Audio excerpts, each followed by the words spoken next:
President Joe Biden on Friday unveiled a $6 trillion budget for next year that's piled high with new safety net programs for the poor and middle class.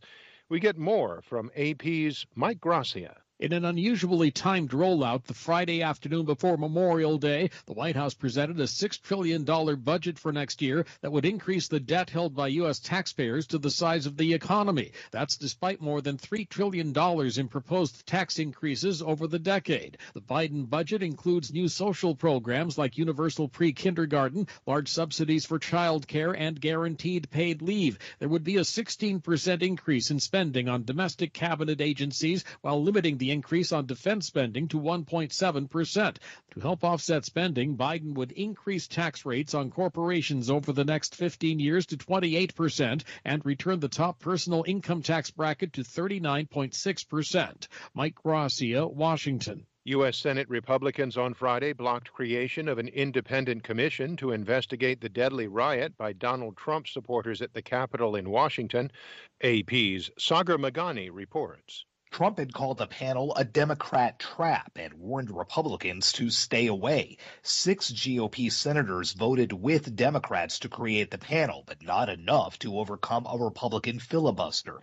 Most had said they thought the commission would be used against them politically, though the panel's membership would be split evenly between the parties. Shame on the Republican Party. Top Senate Democrat Chuck Schumer is leaving open the possibility of forcing a vote in the future. Senators should rest assured that the events of January 6 will be investigated. Sagar Magani, Washington.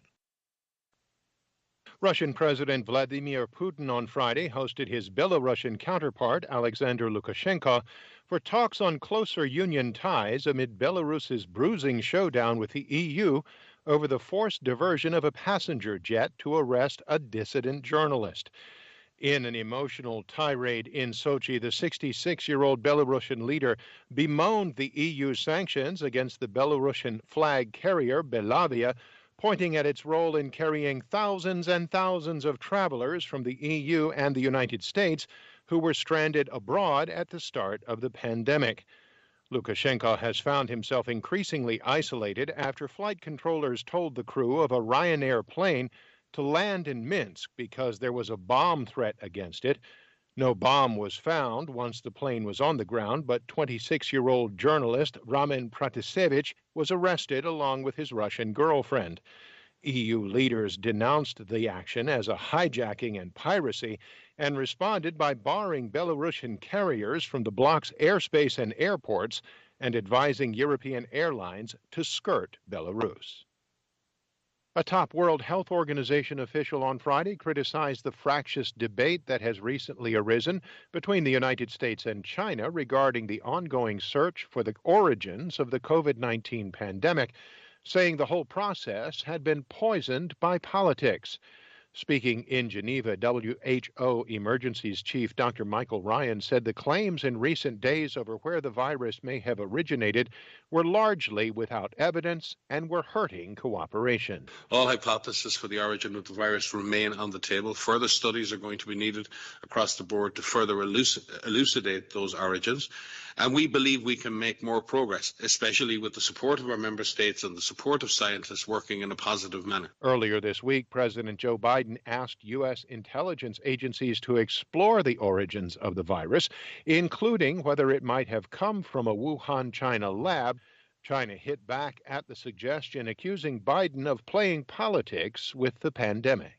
A man with severe schizophrenia who had been on a watch list for Islamic radicalism stabbed a police officer at her station Friday in western France and shot 2 others before police shot and killed him. Authorities said the slain suspect was a Frenchman in his 40s who had been on a watch list for Islamic radicalism because of his rigorous religious practices, according to the country's interior minister. The assailant had recently been released from prison and was under monitoring by psychiatric services. The 3 officers were wounded, but none is in life-threatening condition.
Hi, thank you for watching.